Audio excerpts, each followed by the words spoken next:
Early 2000s का वो दौर जब ये सब असल पॉप म्यूज़िक, मुझे लगता है कि 90s के बाद वो अर्ली 2000 का वो वक्त था कि जब जो सामने आ रहा था, नया नया टैलेंट सामने आ रहा था, दूसरे ममालिक में भी जा रहा था। तो आपका वो जर्नी, और फिर जब तेरा वो प्यार आया, उसको उस वक्त वो रिकग्निशन, वो जो जायज़ रिकग्निशन मिलनी चाहिए थी, नहीं मिली थी? मिली थी, एब्सोल्युटली मिली थी। मैं हम जैसों को तो याद है वो। पता है उसको उस वक्त के बहुत सारे गानों से ज़्यादा अप्रिसिएशन मिली थी। और उसका सबूत मेरे पास ये भी था कि मुझे गज़नफ़र साहब जो इंडस्ट्री में होते थे, उन्होंने खुद बताया था कि बोरियां आती हैं तुम्हारे खतूत की, तुम्हारे लिए रिक्वेस्ट की, और बहुत अरसे तक चार्ट टॉपर रहा है गाना। मैं दरअसल कहीं पर जाके बैठता नहीं था। बेसिकली मैं कहीं पे बैठ के किसी गैंग का हिस्सा नहीं बनता था, किसी लॉबी का हिस्सा नहीं बनता था। मैं वो नाइट आउट नहीं करता था, पार्टीज नहीं करता था, इनवाइट ना किसी को करता था, ना किसी की इनविटेशन पे नहीं जाता था। मैं I used to like mind my own business. So मैंने कभी भी, जब मेरा गाना, जब आपका कोई चीज़ मार्केट में हिट होती है ना, तो उस वक्त तो मेरे ख्याल में कोई मार्केटिंग प्लेटफॉर्म था आपके लिए। तो उस वक्त मार्केटिंग ये होती थी कि you start socialize and meet people. I never did that, and I think that's the only thing that I the reason why आज भी लगता है कि गाना गुजर गया कहीं। गाना था, आर्टिस्ट भी था, लेकिन मैंने कभी इसको उस तरीके से मार्केट नहीं किया। And I was focusing more on my music actually. उस दौर में क्योंकि कई ऐसे सिंगर्स आए, आपने तो फिर अपना म्यूजिक प्रोडक्शन में इतना कमाल कर दिया, कई आए जो एक गाना हिट होता था, यार कमाल कर गए, और फिर वो एकदम गायब हो जाता था। तो एक कैटेगरी ऐसे भी म्यूजिशियंस की थी। अब अर्ली 2000s में जब आपका ये तेरा वो प्यार आया, ये आपका पहला सॉन्ग था?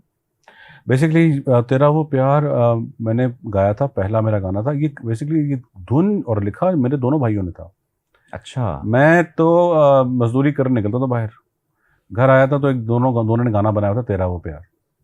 और उसके इशारे मैंने कहा यार ये गाना तो बड़ा कमाल है। और वो दोनों छोटे बच्चे हैं, मैं भी टीनेज था उस वक्त। मैंने कहा यार गाना तो मैं गाऊंगा। वो भी बेचारे कुछ नहीं कर सकते। बड़ी म्यूजिकल फैमिली है माशाल्लाह, सभी इतने टैलेंटेड माशाल्लाह। और मेरे दो छोटे भाई और मेरे बड़े भाई, मतलब मैं उनको तो मैं म्यूजिशियन मानता हूँ, मैं खुद बिल्कुल म्यूजिशियन नहीं हूँ। वो तीनों तो बहुत ही टैलेंटेड है। तो वो गाना मैंने तब गाया, मैंने कहा कि मैं गाऊंगा गाना, तो वो तेरा वो प्यार मैंने गाया विदाउट इवन थिंकिंग कि गाना गा के मैं अपनी जिंदगी बदल दूंगा। वो गाना था इतना अच्छा, बिकॉज वो वीडियो कितनी कमाल की हाँ थी। बहुत अच्छी। फरहान ने बनाई, नदीम साहब के बेटे जो फरहान बेग, उन्होंने वीडियो बनाई। तो वो ले गए मुझे कश्तियों मश्तियों में गई। और जो आपका बोट का वो वाला है ना, मास्टर शॉट, बड़ा उसकी भी बहुत ही लंबी कहानी है। और वो क्या बजट्स होते थे उस वक्त। तो हाल में कुछ कुल मिला के 35,000 का बजट था मेरे पास।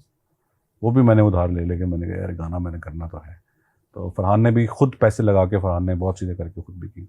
या तो जब वो गाना आया और उसके बाद फिर एक ऑब्वियसली एक एप्रिसिएशन मिली होगी, जिस तरह आप गज़नफ़र साहब का भी बता रहे हैं कि बोरियां आती थी कि तो वो उस चीज़ ने आपको इनकरेज नहीं किया कि और गाने बनाने चाहिए, लेकिन आप कहीं रुक गए? आपने अब मैंने रुका नहीं। गाने बंद कर दिए। मैंने गाना गाया नहीं है। हालांकि जितने मैं अगर बताने पे आऊँ तो हिट नंबर्स आई थिंक मैंने दिए हैं, बहुत ही कम लोगों ने दिए हैं। यानी मेरे अगर उसमें तो बहुत सारे ऐसे हिट सॉन्ग्स हैं जो दूसरों ने गाए हैं।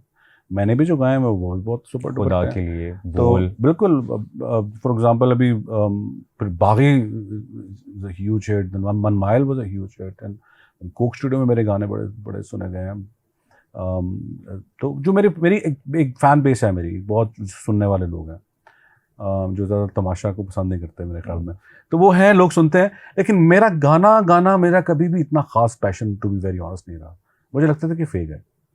मुझे लगता है कि म्यूज़िक बनाना जो है ना वो ज़्यादा बेहतर मज़े का काम है। And literally it's so much fun जब आप अपने स्टूडियो में, अपने एक इन्वायरमेंट में, एक मग कॉफ़ी का हो और आप गाने बना रहे हो, वो कमाल की फीलिंग होती है। वाह।